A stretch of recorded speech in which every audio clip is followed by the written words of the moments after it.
Hello, everyone. Welcome to a new streaming from the Magic Telescopes.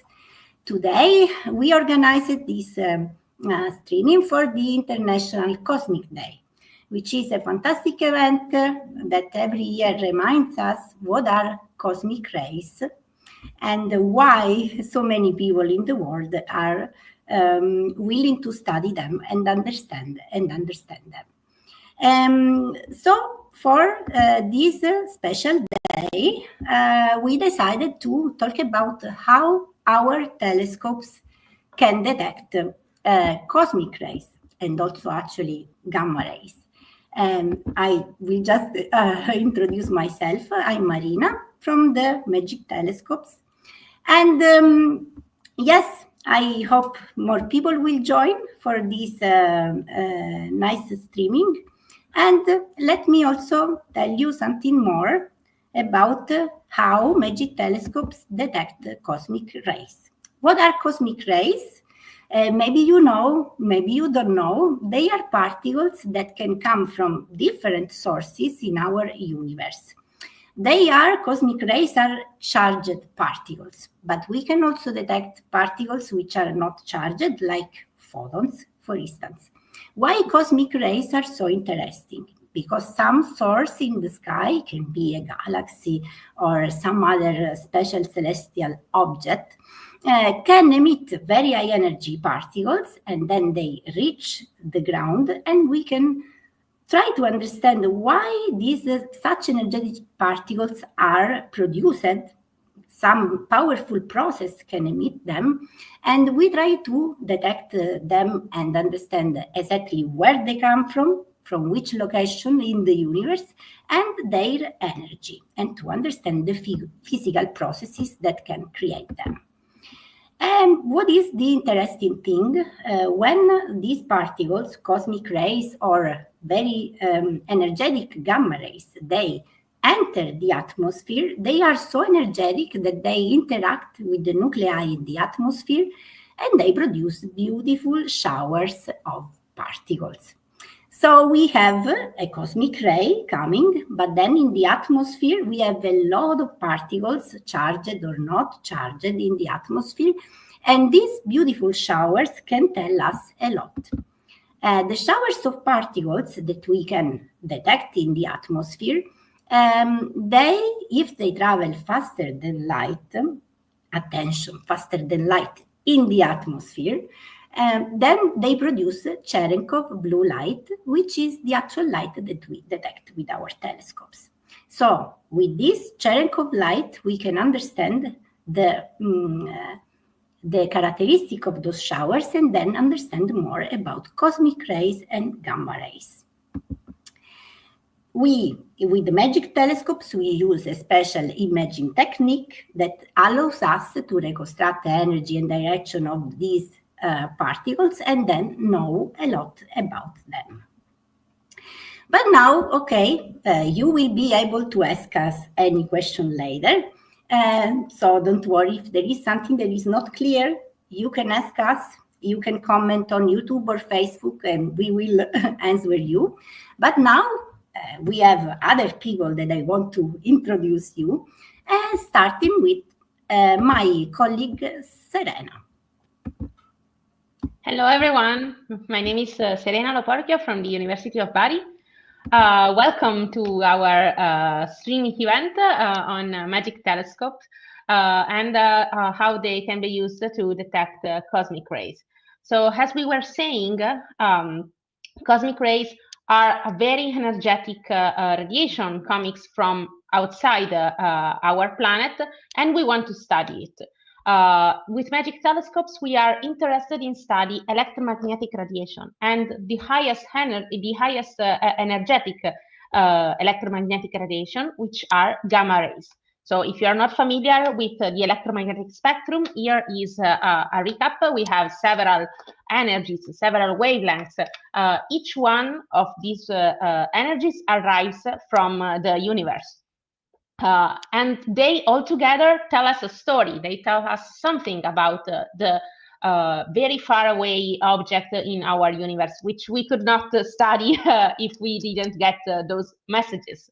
Gamma rays are the higher energetic rays that come from in the electromagnetic spectrum, as we can see from this image on the right side of the image. You can see gamma rays, which are the ones with the higher frequency and higher energy. So we study gamma rays with Cherenkov telescopes. In particular, we study them with the MAGIC telescopes. Well, what does MAGIC stand for? MAGIC stands for Major Atmospheric Gamma Ray Imaging Cherenkov telescopes. And it's a system of 2 Cherenkov telescopes, which are composed by, as you can see here, very large mirrors, which reflect the Cherenkov light that is emitted in the atmosphere by the particles produced in the shower induced by gamma rays. And then this very large reflective area, these mirrors are 17 meters in diameter, so they are very, very large. And they reflect this light into the camera, which then just takes a photo, a snapshot of what is happening in the atmosphere. And then we can use that image to reconstruct the shower and measure the energy, the direction, and understand what kind of particle was entered the atmosphere and produced such event. This is our counting house where we study Cherenkov light, where all the magic happens. And we for today we organized an event, but unfortunately, due to very bad weather, we could not have a live event from the counting house. But we will have our shifters anyway connected. But before going to meet our shifters, we wanted to show you how these happen again. So just to understand a bit better. So when gamma rays travel all across the universe, and then they finally, after crossing the universe, they enter the atmosphere, they produce these showers, which are showers of particles, which can emit Cherenkov light, as we already said. We have these 2 telescopes located in La Palma, in one of the Canary Islands, where these 2 telescopes collect this Cherenkov light that you are now seeing in this video, which is this blue flash, which is collected by the mirrors of our huge telescopes. And then it is reflected in the camera, where we take a photo of this event. So as we said, these telescopes are located in La Palma, where we now have our shifters connected from La Palma. So I will invite them to join us in this live event. Okay, here they are. Hello, shifters. Hi. How are you? Hello. Hi. Hello, Serena. Introduce yourself so that our streamers can get to know you. Sure. My name is Ranieri. I'm from the Brazilian Center for Research in Physics, and I'm the deputy shift leader in MAGIC for this period. Hi, I'm Carlo from Rome, and here I'm an operator. So please, hi. Hello, I am Irene from the University of Padova. I'm the second operator, the other operator. I'm just started my PhD, so you can go. I'm Ryoji Takeshi from Institute for Cosmic Ray Research, University of Tokyo, and I'm a shift leader of this period. Nice to meet you. Hello, hi. So thank you all for being here. As we were saying, our shifters are now in La Palma, where very bad weather is happening, so they could not go to the telescope. So please tell us what are you doing in this bad weather day? How are the days going in La Palma? Can I show you just the window so you can yes, realize what we mean by bad weather? Let me know if you can see it. Yeah, we can see that. Yeah. Yeah. So you can see that we are not in let's say, in photometric conditions for astronomy. Huh? So while we are waiting for a better atmospheric conditions, we are just studying, working, sometimes playing. Yeah. And what is the life of astronomers when we have good atmospheric conditions for observations? Please. Well, typically our works in the telescope starts around 5, a little bit before the sunset. So we go to the MAGIC telescopes, we start warming up the electronics, then we come back here to this apartment to have dinner. Typically we have one cooker for the day, and then just before the sunset we are back there again to start the operation. So we start the calibration phase. We point to a star to calibrate the optical camera. What are the other calibrations we do? And this part is very important, because from night to night this condition can change. So it is very important that we do this every night, and also the warming up of the electronics, because we want the temperature to be stable and not to interfere with our observations, of course. Yes, we have also to remove the bolts that hold the telescope. The telescope is how many did you put with this bad weather? Well, you put, right? Me, yeah. Okay, how many? 3 extra bolts. Yeah. 3 extra. So we extra have bolts per telescope. Three standard one, the electronics one, and you put 3 extra. 3 extra, yes. Because of the strong winds. We detected like 80 kilometers per hour wind gusts in the last night. Wow. So it's important that the telescope is well locked in the rails. It's impressive. Yeah, as David is saying, weather looks terrible. It does.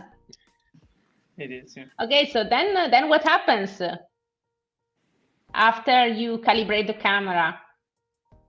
Well, after the, if you want to speak, because I'm speaking a lot. Well, after the calibration, we start the observations. So we have a schedule with several targets to point during the night, and we have to point to them and under the correct conditions of observations, because depending on the target, we have special conditions. For instance, if it's very close to the horizon, it's a specific condition. If there's the moon in the sky, we have to set up another condition. So there's a lot of small details that we have to set up on the fly to make the observations run smoothly. So we have a lot of sources, for instance, for observation, like pulsars, active galactic nuclei, which are objects where we have a supermassive black hole swallowing matter and launching 2 jets. One of the jets, yes, thank you. When one of the jets is pointing towards the Earth, this kind of object is known as a blazar, and they emit a lot of gamma rays that we can observe with the MAGIC telescopes. In the past days, you also tried, you were observing a pulsar, I think, tidal disruption event, which is when a star passes close to a black hole and is disrupted by its gravity. 2 nights ago. Mm-hmm. Yes. Wow, it sounds very interesting. So life in La Palma sounds exciting. Yeah, I would say it's exciting, and also quite, after a while, it becomes a lot, it's quite tough in the long run to do a shift, no? Because you work 3 nights and then you rest 1, but you do that for a month, and it's quite, it's a lot. It's very interesting, but at the end of the shift, at least in my case, I just want to go back home and relax a little bit. Well, I guess that rest is very well deserved after a very long month of observing every night. But we also want to say that the location is beautiful, isn't it? Yeah, it's amazing. It's amazing. We are in the top of the mountains. Roque de los Muchachos is right in the border of a volcano, a crater. When it's not, we are not under a storm, we can see the sea in the horizon. We can see the clouds. We are typically above the clouds here. And of course, the other telescopes that we have here on site are also very interesting. So we have MAGIC, like in this picture. We also have LST-1, which is a new telescope of the same kind of the MAGIC telescopes. But we also have a lot of optical telescopes here, like the Gran Tecan, the Telescopio Nazionale Galileo. It's a very interesting site for just for walking or just for looking around. Is very beautiful. Wow, sounds very, very nice. And the sky, tell us about the sky. How is the sky from La Palma? Because it's not the same sky that we see from the cities, isn't it? No, it's quite different. Actually, I want to ask my colleagues, would you like to talk? Because otherwise Yes. We can talk about the sky. Yeah, please. Yeah, I would say the sky is amazing because there is no light pollution from here. So you can see a lot of stars. It's very different from cities, but also you can see the Milky Way, which is quite rare. It's not that common, no? And also another important thing that I noticed here is the silence. You have a silence which is incredible because there is no, I don't know, there is no... There are no cars driving. Yes, thanks. So this is also an interesting part, I would say. Of course.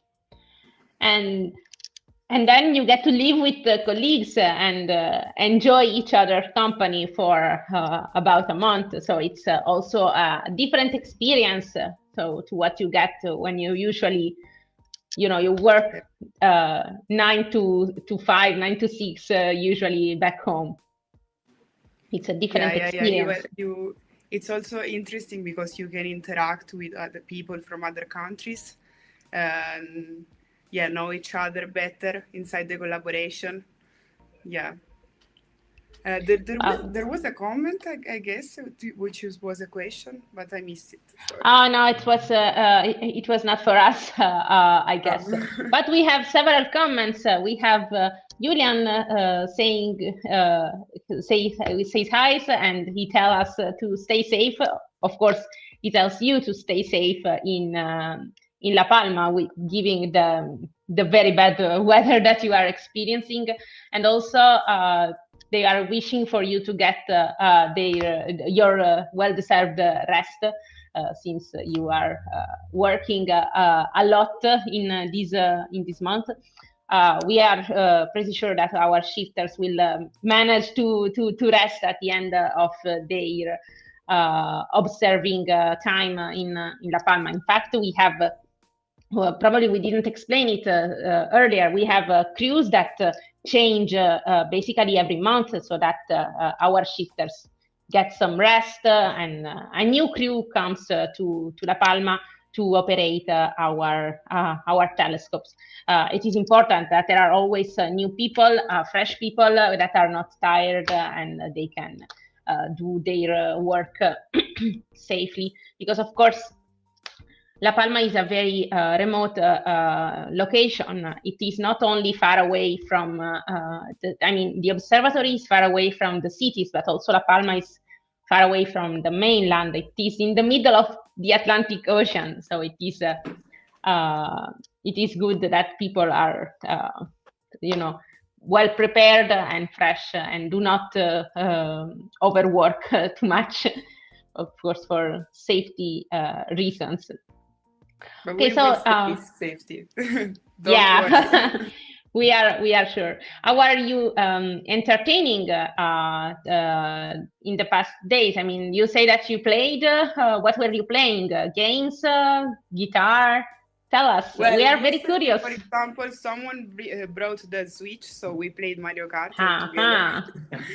And also we play some guitars and sing all together. it was nice yesterday night. Probably also today, since the weather is still the same. Yeah. Okay. So you are the forecast is not good for the next couple of days. You will get some some couple of nights probably on Friday. Yeah. Okay. Well, let's hope that the sky gets clear as soon as possible, so that you can resume observations, which are, of course, very important for us, and you can also go outside the apartment without having to worry sleeping somewhere on the road. Okay, so I would say that this streaming with you was very interesting. Thank you all for joining, for telling us about how you are spending the days usually and during bad weather. We hope that our followers were interested in this connection. We, of course, remind everyone that they can follow Magic Telescopes on our social media channels, which are Facebook, YouTube, Instagram, and X, where we post regularly about our activities and everything that is related to Magic Telescopes. And we hope that this streaming was good. Marina, do you want to say something to say goodbye to our followers? No, yes, I wanted also to say that we can use these few minutes left to ask questions. Of course. To the shifters, that they are all here and ready to answer. So I ask our followers, do you have any comments? And we will answer to you very quickly. So we have the question. What do you say?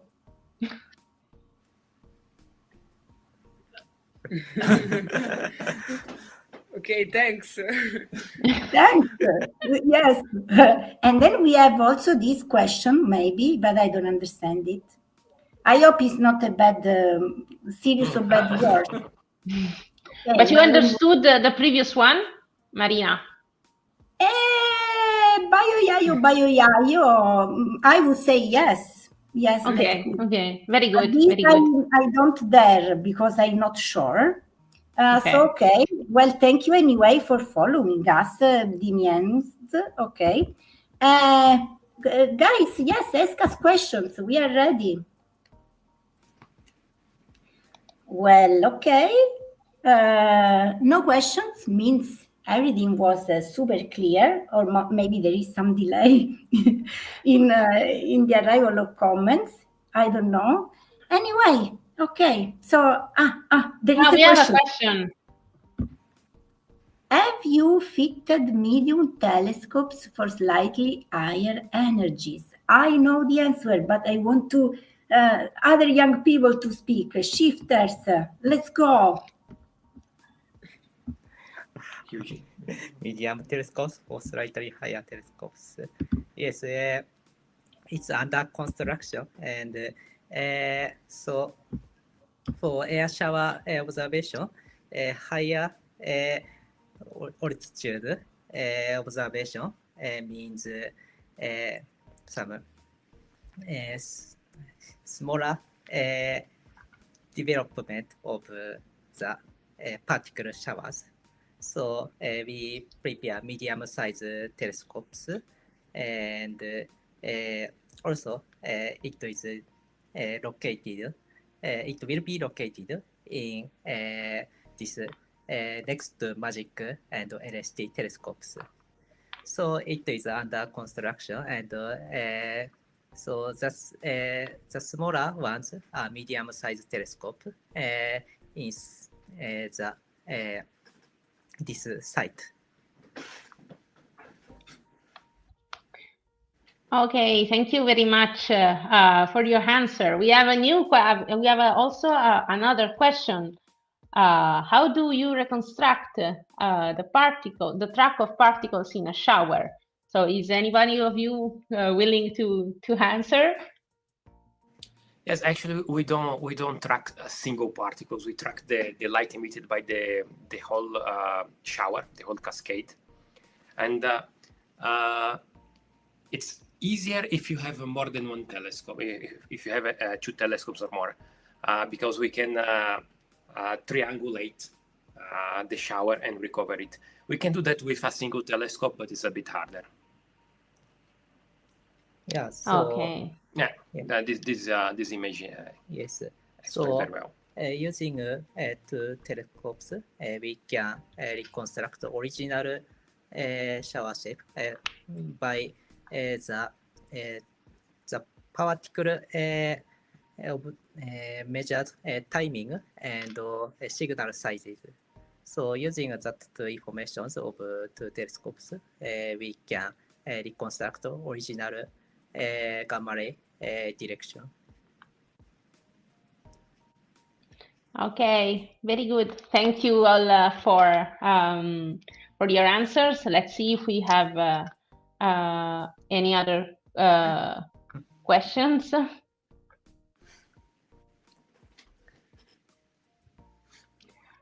This one. Well, we have people saying hi, just which is hi.